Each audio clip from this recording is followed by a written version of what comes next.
weekly Dama news. Thanks for joining me for another round of what's been happening within this past week of this cup and ball that we all love, kendama.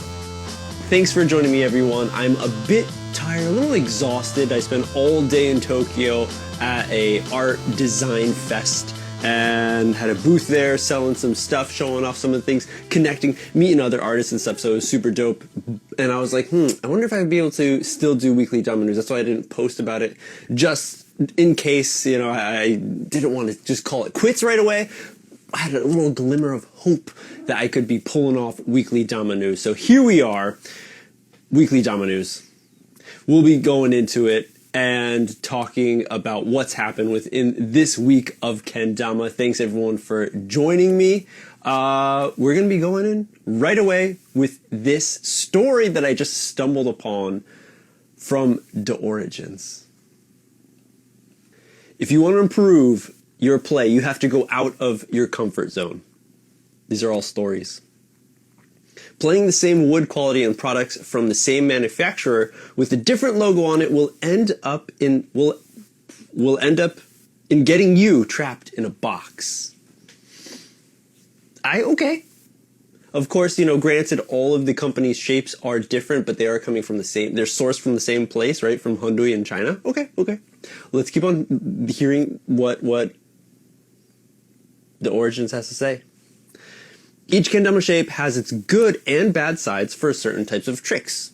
Totally, you know, and that's what even with the new G-spot shape from Sweets with the Gallaghers, you know, they specifically mentioned how the past boost shape was not the greatest for slingers, and I definitely attest to that with the, actually, I wouldn't say that because I have one boost in my collection that I've played. I have another one, but I haven't played it yet, and it's tough, you know, you got to put in a little extra effort to get those gunslingers in. Not impossible, but you got to put some extra effort in.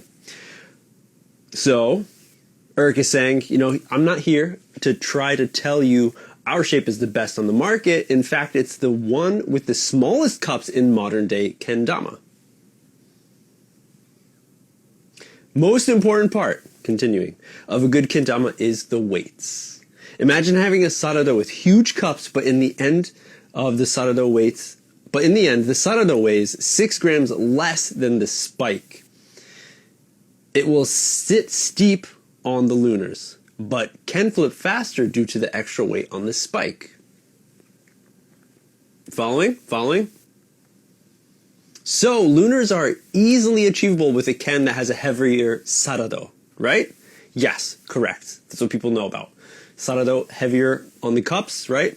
Then you will be able to hit those lunars better because there's more weight to sit on that area, and that's why people either cut out wood from the base cup or add more weight, like a different purple heart or something, up on the sarado to add weight there. Okay. What falls off then are ken flips and rotational flips. In general, ken flips are just not as fast or good on most shapes nowadays due to short handles and massive cups. The massive cups part, that's what it comes back to. You know, there's a little foreshadowing before talking about how The Origins has the smallest cups right now in modern kendama. You know, I would say that maybe Ozora still holds that. You know, there's plenty of kendamas in Japan that are totally in the market, but maybe not in our collection of kendama players. You know, we see, like, Ozora used to be the shape, the kendama to go to, just because the quality was perfect, pristine every time you picked up another Ozora. But then everything has changed. So kind of Ozora had to like amp up their game a little bit. You have the reshapes. I think they're on reshape 3 right now, trying to boost and kind of catch up with the other kendama companies around the globe. But yeah, we think, you know, bigger cups. How much cereal can I fit in my big cup? But as we read, right, ken flips are going to be lacking, right? The rotations, the flips, they're just not as fast. I mean, I feel like if you're using your hand, like, for me, the biggest thing is gunslingers. That's where I can feel the most difficulty with gunslingers when there's slower rotation, when the saddle is too heavy and the base cup is not heavy enough. But for Ken flips, maybe. I mean, I can't get past 3. If you're doing a J stick, you got plenty of whip in that wrist action, so I don't think it'd be that bad. Let's continue reading. This is a good read, everyone. Have you guys seen this? Origins? You gotta follow. Next story says, there's many factors that will go into making a well-balanced Ken shape. Here's a few, Eric says. The Ken. Durability, base cup for instas, juggles, and anything spam. Straight up tells everyone. Spam. What? Durable base cup, instas, juggles, anything spam. Of course, they're fun to do, but no, it's still cool. I mean, this spam is good spam. It's like the stuff that they eat in Hawaii a lot, you know? Handle stalls, stall points, ring stalls, stall points. Okay, those are factors, again, for making a Ken good. All those stalling areas. Length of the spike for fast flips and safe catches. Length of the spike for fast flips. Say, okay, the full from the bottom of the base cup to the tip of that spike, right? Hoi. Almost dropped it. A well-formed area on the handle stall part for consistent taps. Now that's a tough one. I feel like if you are just getting into taps, you're not so sure of like, where should I be tapping this thing? I've had actually no one. I've seen a few people, you know, doing taps, and like, of course, everyone, you just look at it and be like, okay, you just tap the shit here. And I've learned that it's not, I mean, it depends on how you play. Some people might find it more difficult to do it like this, or more, or easier or something. But I think most people just attack for the base cup, like right at the edge. I mean, sometimes you might not even like really try to attack that one part, but that's just where it usually goes. If you ever try to start it and like you go for a Ken and go for a base tap and you just miss the thing, okay, you're aiming pretty high at the end of the base cup. You know what I'm saying? I sound like a moron. Then I heard from Takuya. It's like, yo, okay, so is there a trick? Is there anything? Because I'm like, I get 2. I can't get 3. And he says, aim for this guy. This is where he's aiming for. Or in between, like the main part of the base cup right here, or the handle stall. And by doing that, that will keep the Ken flipping in a continuous, or I guess vertical motion to your body position.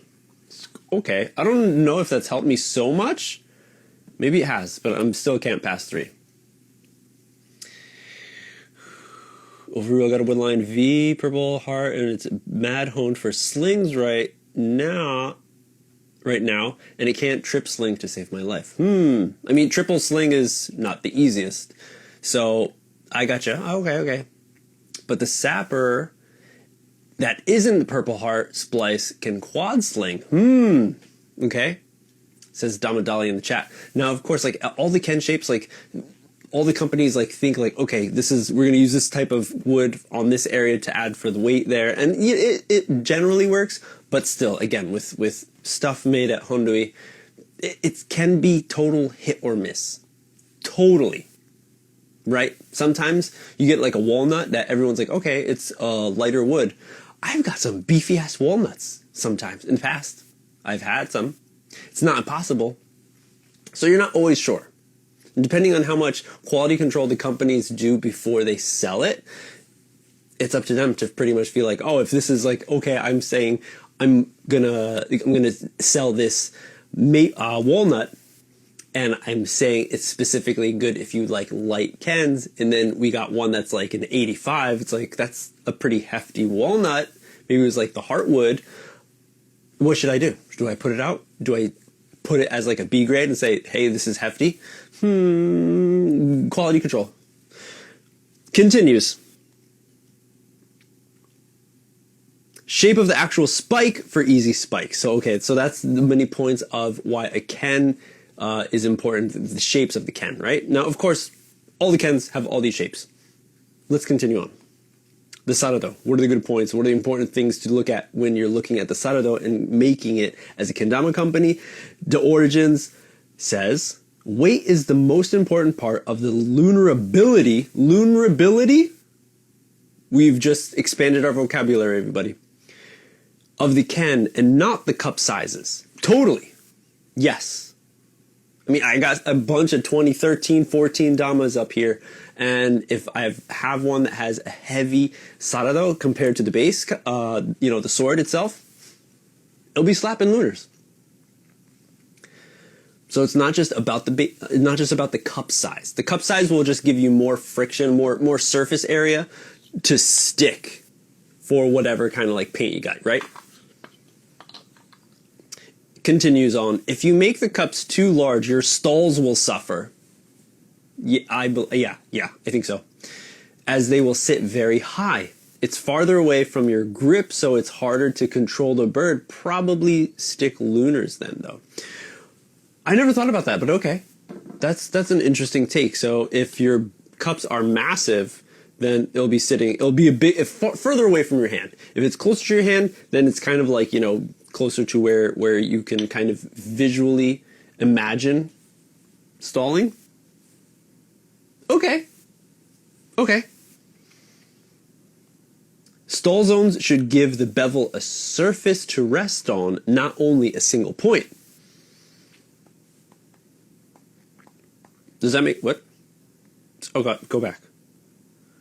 Stall zones should give the bevel a surface to rest on, not only a single. Okay. Yeah. Do you guys get it? Even though it comes from Sulab, the weights can widely vary. Yeah, all of them. And I'm sure every company, I know that Sue tries to weight match them as best as possible, but of course, you'll be getting like ones that are pretty prime, and then at the end of the spectrum, ones that like are just like maybe the Ken's balanced well because he always takes a sarado and Ken's apart and tries to fix that to match with the Tama within whatever kind of grams. I don't know what his numbers are exactly. But I'm sure that most of the kendama companies do this, especially with like weight matched guarantee stuff, stickers that are going out and around that a lot of companies are doing. Okay, weight matched Tama Ken, but how many people are looking at the Ken? Now this is something that's really important to pretty much put any hand turners or any small batch kendama brands that make their Kens above the main companies. They are using China Hundui factory to make their kendamas because they can put a lot of more time and effort into making a nice Ken with those weights and things, like focusing in on that. And that's why it's going to have like a premium price. Yeah. Let's continue on. Balancing and weights. Next story. This is a good one. We're just getting into it. Having your Ken and Tama balanced within 0 to 3 grams will help you learn spacewalks and string flow faster and with more consistency. I'm a bit of a snob when it comes, I'm not super snob, because, kendama is a kendama, you could play any kendama, but if you really want, for me, when I feel the most comfortable with spacewalks and everything, when they're balanced, pretty much weight matched. But actually, there's been a few Kens that I have that are surprisingly Ken heavy, where it feels like it's a weight matched setup. It's a weird one, because most people think Tama should be heavier. In any case, Tama should be heavier than Ken. But sometimes, Ken heavier than Tama works pretty well. I got something in my eye. Juggles feel more natural when the balance is matched. And the lifespan of a kendama expands when your setup is weight matched. How so? There's no heavy ball during your spikes when you miss. Same goes for the other way around when you're going for airplanes. Oh, okay. If you have a heavy Ken smashing into a lighter Tama, okay. I see the math in that. I'm horrible at math. With our shape, we are honoring the origin of kendama and having modern kendama play in mind. Every aspect as well throughout and perfectly coordinated with each other. fast Ken flips, consistent catches due to a slightly longer handle, lunars due to heavy sarado time. Every time. Okay, I'm telling you guys, it's been a long day. Bear with me. Lunars due to heavy sarado every time. Do we really need to talk about stalls on our shape? If you go and like watch, flocks, maybe you don't have to talk about it. 0 to 3 gram weight matched every time. Overall level up machine. Going back to a 62 millimeter Dama after ripping an Origins Ken will activate easy mode for your skill set. That's a good one. What was it? When I was hitting, what was it? What? Oh, yeah. So my inward lunar game, like inward lunar flips, I was never like really that good at, but then I put in a lot of practice for getting a double for some reason. Like I could get like singles, but I was like challenging myself, like let me see if I could get a double. And I was like working for like a while. I don't know, maybe like 2 weeks or something, trying to like get it. And I finally got it. But with all that practice that I did doing something hard, when I went to do a single, it came much easier. So same goes for if you play, now it's like don't play like a shitty ass Ken and then a kendama and then be like, oh, well, yeah, of course, this is so much easier because of how, more prime everything is. But this one is a very interesting selling point, if you will. Next slide. Find local woods, local production, hand-painted tamas, child-safe paint. I mean, I don't think anyone was talking about like non-safe paint besides the lead paints from the OG Ozora days that supposedly had lead in the paint. And that's what actually added to that grip. All the OGs know, we're talking about the pinks, Ozoras, the sky blues, and the leaf greens. Those are good ones. Check out the website. I feel like such a I feel bad for everyone. For myself, but I have the Origins still in a box, just hanging out. That I haven't opened up. I've just been so busy as shit. I've been wanting to do a full-on like unboxing review, play through, but time has been just passing on. So I'm gonna get to it. I'm gonna screenshot all of these shits right now, so I can, because that was a good read. Hold on, that was a good read. I'm surprised that it is up as just a bunch of stories. So go to Origins, weigh in on it. If you need to read it with a better English flow than my reading skills, go check it out. Let it sink in.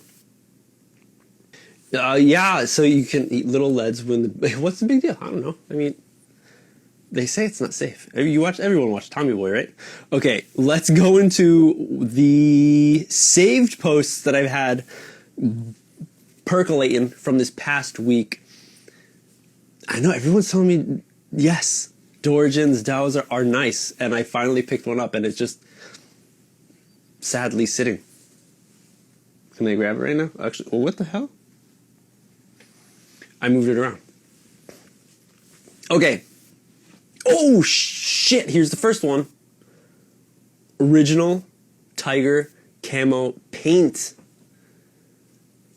Making a comeback after 7 years. This, in the recent Dama Nerds episode with the 365 boys, June was specifically talking about how some companies like to like paint the cans, and he was always saying how like you gotta leave the cups natural. You gotta leave them raw, and then you can paint everything else. Like that's totally cool.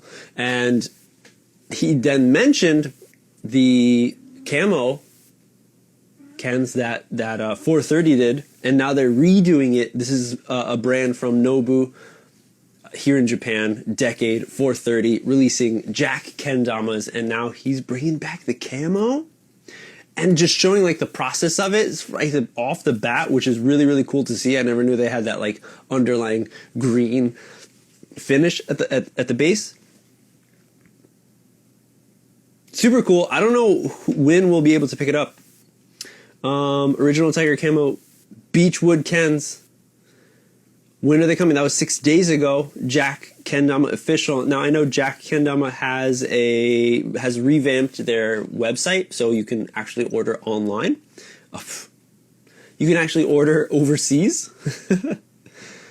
So you guys got to check that out. Make sure to follow Jack Kendamas to see, because I'm trying to get more information. Come on. Yep. Just load the last. No, okay, no, nothing. So you got to go to the website. Sorry, I didn't do that for you guys. And then segueing perfectly into the next one drop is the Krom kendama, I guess limited edition Chabraushka. What were they called? What was the company called again? Mishka. Dama. Fully painted Ken. Stained? Painted? It looks like it's stained. It could be, is it stained? Does it say specifically? Second collaboration with the New York-based homies. Mishka, their design, yes, a lot of red. CK shape, 61mm Dama. Black stream, Binnie Betta. Okay, it doesn't say specifically what color it is. Does anyone want a reverse of this? Like with a white Ken and a red eye? Like a red, like full-on red eye? You know? Maybe they could put like a little airplane on print somewhere. So there you go. That's a collab. I mean, dude, I remember like that's probably something that's been in everyone's mind. Anyone who like designs tamas, like even if you're at your house or even not like a designer or whatever, and just is like, hey, let me fuck around and like make a design. What would be cool? I think everyone's thought about an eyeball. I had a friend who did some artwork on a bunch of kendamas in the past, like 7+ years ago. And one of her design ideas was just an eyeball. But the spike was actually the hole was the pupil of the eye. So you were spiking the eye completely, right? It's really, really cool concept, and I actually like that a lot better than what we have here. I mean, they did actually an awesome job with having that really, really strong red at the base, at the bottom, at the hole. What the hell am I talking about? At the where the hole is, adding for tracking, right? And then you got the blue eye on the top. It works well, but flipping it around, I think just makes it like a little cooler. It definitely doesn't look as cool when you have it spiked, and then the eyeballs looking down, so you can't really see it at all. So it does look better on the other side. But the cool thing that my friend did as well is that she painted the whole spike red, and then added some like blood dripping on the side of the one going down the Ken. I was like, yeah, I'm a fan. I like that. That one was really good. What are we going through with? Oh, yes. Do I have that saved? No, I don't. Other kendamas that came out. Yes, GT, Benjamin, Benji, Mod, Benji, Binnie Betta. The triple B is here. Now, Benji has been a shredder since his Krom days. Out of this world. Alongside with Marcus Lander. Like, those two, I feel are just like, almost like, I feel like a little unappreciated. Like they could be in the spotlight more. And I don't know what it is exactly, but their style is just so unique. Like various string flow with tech, with just shit you haven't seen before. Like it's a really strange amalgamation of the styles, and I think it really just like shines within Europe. You know, we talk about the OGs, that Denmark flow that the Kromies made back in the day. You know, shout out Philip, Phil the Drill, Matthias, original Cliff John, and Tarkel, of course. And I'm sure there's a bunch of others that I didn't even know, because I only know the three dudes when they came to Japan deep ago. But they definitely had a style with their flow, and spacewalks. So with Benji and Marcus, those two are just like animals, ridiculous. So it's really exciting. And I feel like a lot of the community is really just happy that Benji finally has something with his name on it, something that he had his hand in, where he can get supported a bit now, and just like an ode to something like him. Personally, I think it's super dope. The beta, you know, it's the beta like 1, 0? I forgot.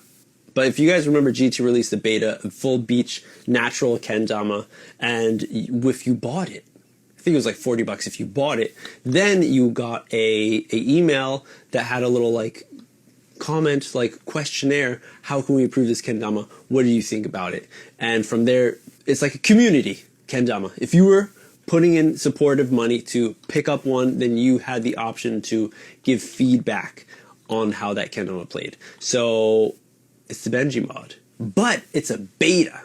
Okay, so we'll see where this rolls. This is our first version of the second wave of beta after the first one went out. So it could have changed. From the pictures that I've seen, the base cup is big as hell. You know, swoop is still there, but base cup is like massive.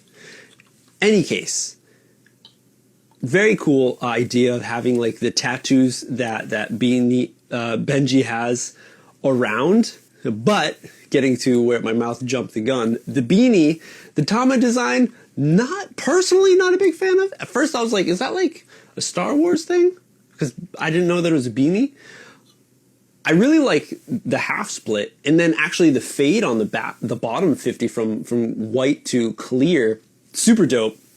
But the beanie idea felt like the design is like, I don't know. Maybe could have done a little more. Maybe not. You know, who knows how many variations that Jake and Aventis, because he's been helping out design. He's a graphic designer. The designs, I'm not sure exactly how many there were as they were creating it, but the one that they fell on, that they decided on, personally, is like, okay, it was like, not. Yeah, it's good. Not my cup of tea. But it's good still, because it's a Benji mod and it's beta. Beta 0, yes. Same as the first one. Boston says. Beta 1 is yet to come. Yes, definitely. But I think I remember like possibly on Dama Dad's, Jake talking about like a 0.5. Okay. Let's do some research right now. So let's go GT and see if it has any kind of number. What was the update? Is the software updated on the beta? Could not reload search results. What the shit? Here you go, little by little, everyone. And it has a balance hole. Oh, does it? Do the past one? What? Did they not? Oh, dudes, I didn't even see this bag. Snazzy ass bag. First try or die. Oh, that's really cool. And yeah, I love how they have like Benji's like tattoos. Keep on saying beanie. My mind can't get off of it. Benji's tattoos all over the can, like it's a tatted can. Like that's interesting why they didn't do pad printing, you know, because it would have been like, they could have it in black, but they just burned it in. Maybe because it's actually like cutting in, a little different from tattooing. But in any case, really cool. I really like that concept of having just tattoos of the player on their can. Okay, hold on. Beta drops Friday. It's already out. Benji time. Oh, it does say this mod features the beta 0 shape. Boston's on top of it. Everyone listen to him. They could definitely have done a slight tweaks for Benji. Possibly. We'll see what happens. Hey, we're halfway through. Yes, we are. Question. I see, because someone just added a question in the question box. So at the end of this, finish with all the news, add a question right there, and possibly I'll answer. I'll answer it to the best of my knowledge. So that's really dope, Benji.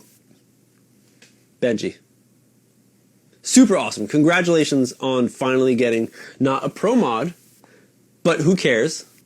Still pro when you're thinking about like the level that he's at. But competitions that he's won in the past stuff, just recent ones, along with Tio, fellow Grain Theory Pro. Still dope to see. Signature model. Why not? Let's see it. We'll see how the rest of the world likes the beta. Okay, let's go back to my other posts that I had. Womp womp. Other one was let's turn the page over to let's keep it. Go back to Krom. Okay, we're gonna be diving deep in the EU. Hopefully, you all have your passports. It's coming back, guys. Krom. Trick of the year, 2022. Shit, this just reminded me that I didn't grab a clip of the week for this one. Gonna have to pass on that. There you go. Get ready. A clip that you have done within this year. You reposted, of course. I think you probably used the Krom hashtag for, trick of the year, 2022. Upload, re-upload re-upload the trick to your Instagram feed. One entry per person. Tricks cannot be clipped from an edit or single clip. Tricks must be from 2020 and re-uploaded with your Instagram. Use the official hashtag for the Krom. Damn it, it's too fast. The Krom team hold on. Shit. The Krom team and guest judges will decide on their favorite tricks. The top 5 finalists will then move on, where everyone will get to vote, just like they've done in the past years, which was really cool because it was like just a community coming together to award Dama with his amazing disassemblement of the whirlwind that happened in 3 parts. Just a ridiculous trick that he's been chasing for such a long time, and then just fell together on a Wednesday. Beta was the Nako setup. Ooh. Boston says, and I don't know if you guys watched the live stream or you follow Boston, but I heard he did pretty well on the freestyle.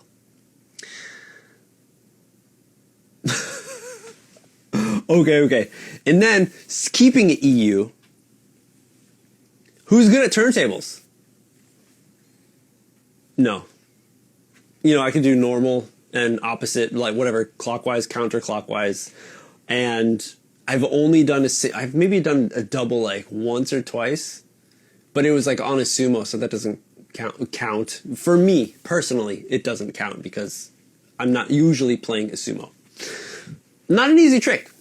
And then you have, the chosen one, Moti, which really, he put his face on the map with the amount of turntables that he was able to pull off. And now he's just doing ridiculous types of tricks left and right, really traditional, whatever, new gen traditional, as well as just weird ass like frying pan stall. You guys remember that one? Like, what in the hell? What in the actual hell? Here we go. Kendama's 30 seconds hashtag turntable challenge. Get in on it, okay? You want to get your hands on a new 0-1 U shape? Is that how you say it? 0-1 U? Enter this challenge and you can win the prize if you do. Okay, make as much consecutive turntables as you can within 30 seconds. You start with a pull-up. So you got to pull it up first. Don't just put it down with your hand. You got to remember that one, yeah? Okay? Post it, tag Kendamas, comment the number you made in the comments down below, and tag your friend by inviting them to the challenge. Why everyone were still asking people to tag friends? You guys know how I feel about that shit. Everyone who submits an entry will at least one turntable will be eligible for a random giveaway gift card that will be drawn on the 23rd of November. Cat, what are you doing? Maximize your chances. Post every day. Holy shit. Somebody's feed is going to just be filled with like single or multiple turntables. Now, these don't have to be consecutive. These don't have to be consecutive turntables. You don't have to be multi.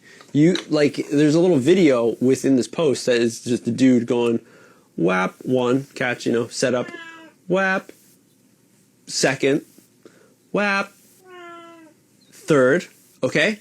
Now he's taking his time in the video, it's just an example, but you got 30 seconds to bang out as many turntables as you can. Clockwise, counterclockwise, it doesn't matter. It's up to you. Whatever you're comfortable with, whatever you can do the fastest, because it's a competition of who can do the most. A race, who can do the most. And then what do you get? A new soul collab. That's a pretty sick prize right there, just for doing a bunch of turntables. You tagging friends left and right. Unless you got your tag team buddies, stop. Or companies stop telling them everyone to start to tag people. Is it just me that gets up and at 'em when people tag me randomly? Right? Okay. Moving on. Let's come back to the North Americas.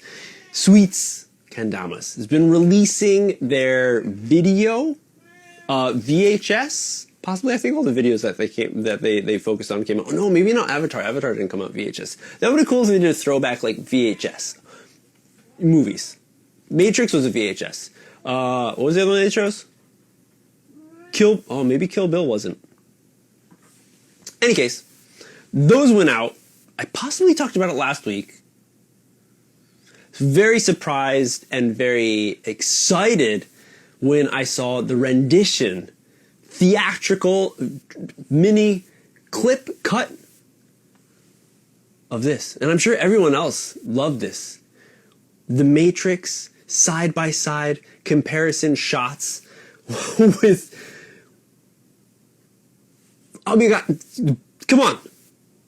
Matrixing right now in the Sweets studio. Not even the Sweets studio, the Sweets shop.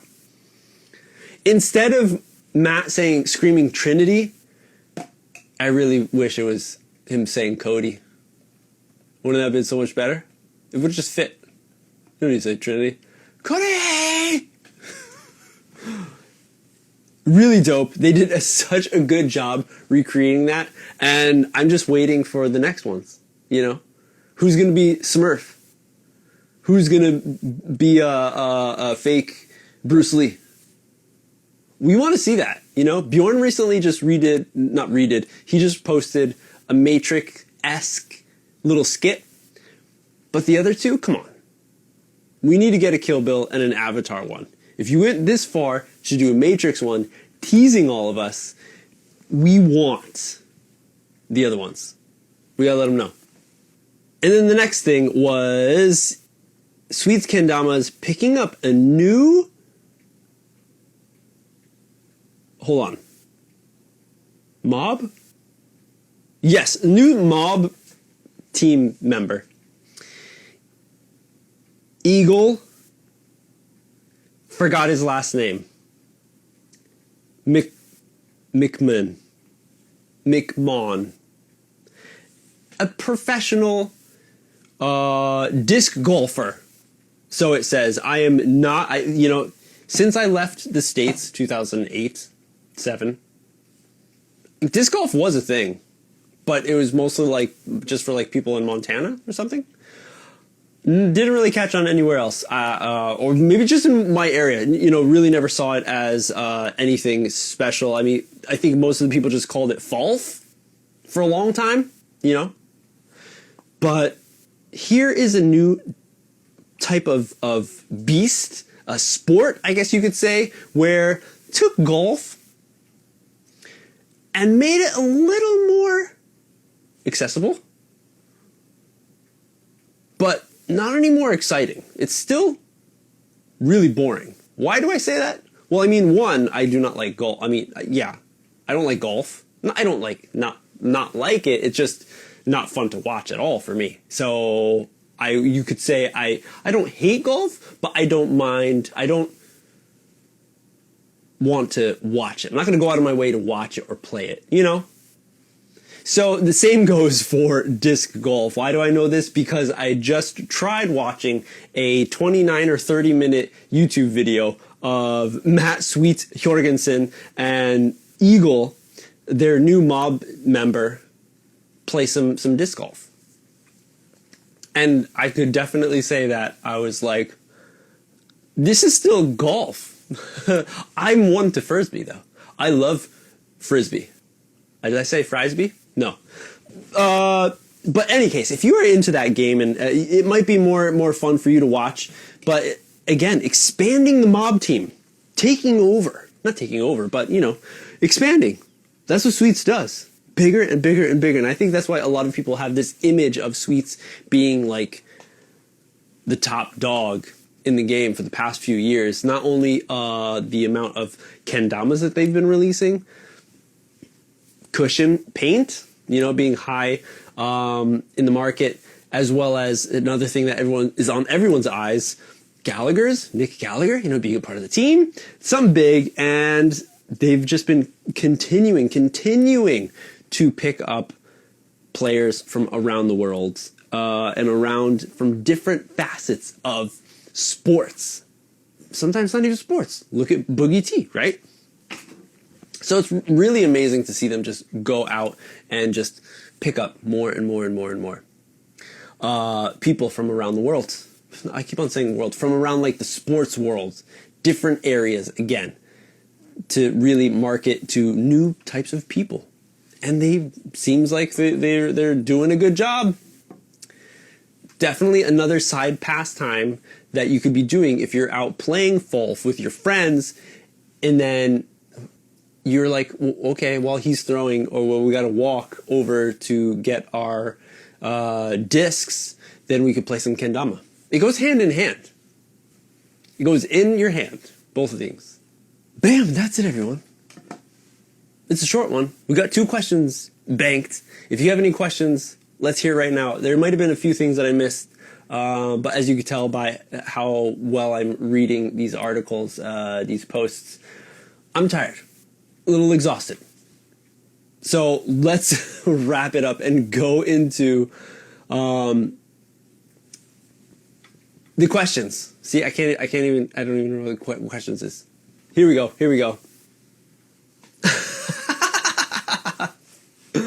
Oh, okay. Would you trade friction clear Tama for a Revo clear Tama? Would I trade a friction clear for a Rev clear? No. I'm one of those people that are just like that's when the collector in me comes out, and I'm like, each one has like a story. If I got it, was gifted it, and I received it. If I got it during like an old competition, bought it myself, of course. Everything's it's got like a specific place in my collection and in my heart. So I feel like I could never just trade a kendama for another one, because Rev Clear, I could go out and get one. So I might as well just do that.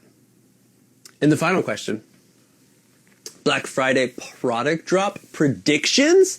I think Black Friday already started. The Friday drop predictions will be everything on Sweet's website. And like, especially, they gotta get rid of all those boosts, right?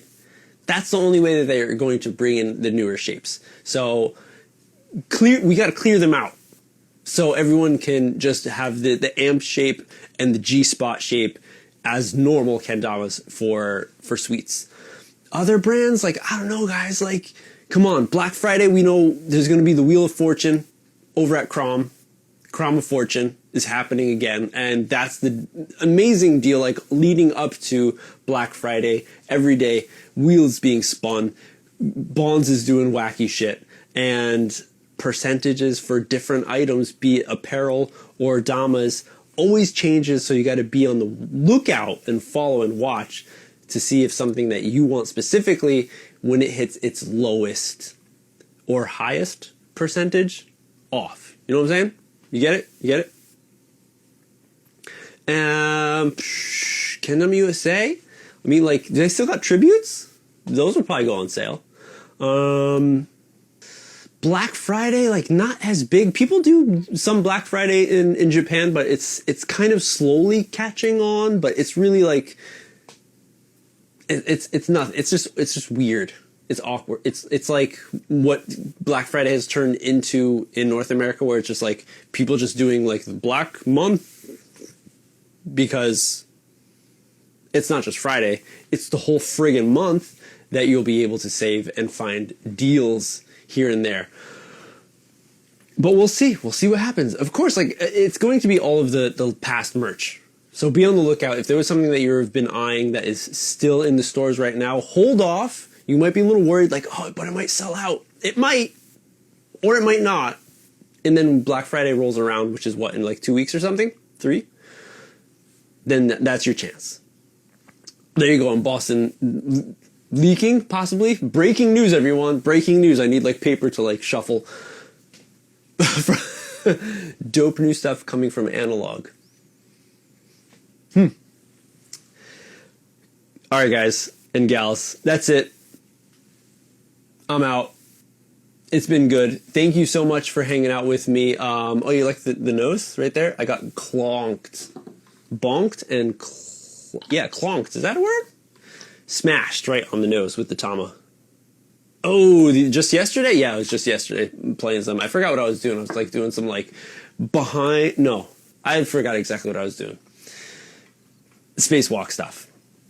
The usual. That's it for this one, everyone. Weekly Dama news. The past episode is up on... last week's episode is up on the podcast. I have yet to post it on YouTube still. Sorry about that. Again, just this week was filled with focusing on my art stuff. So it's ready. I believe it's ready if I exported it. So that will be going out soon. And then this one, hopefully I'll be getting out a little quicker than usual. But we'll see what happens. I still got next Dama Nerds episode to edit and stuff. So there's a lot on the plate. I'll be working hard for you guys, especially for you who are supporting on Patreon. You can help me out by supporting, jumping over to Patreon. There is a link in the Kendertainment account over on the link. There's a website that you can go and check out. Patreon, different tiers. You can see what how you can help me out. But if you don't have the chance to do that, you want to save your bucks for whatever Black Friday deals, it's totally cool. Just share the love. Tell another Dama nerd around you about weekly Dama news. Get more people in it. Having a good time. Thanks again everyone for hanging out with me. I'm tired. That was weekly Dama news. Hang out with us next week for another one if you can. Join the live. It's really dope. You can ask questions, chat with me while I'm doing this. If you cannot, then just search weekly Dama news on YouTube. You'll find a channel. Subscribe there. Share it. Show it love. As well as going on to the weekly Dama news podcast, which you can find, search it, leave reviews, put that shit on the spotlight so other people can find it. That's it. Peace out. Thanks for hanging out. I'm going to bed. Keep it clean.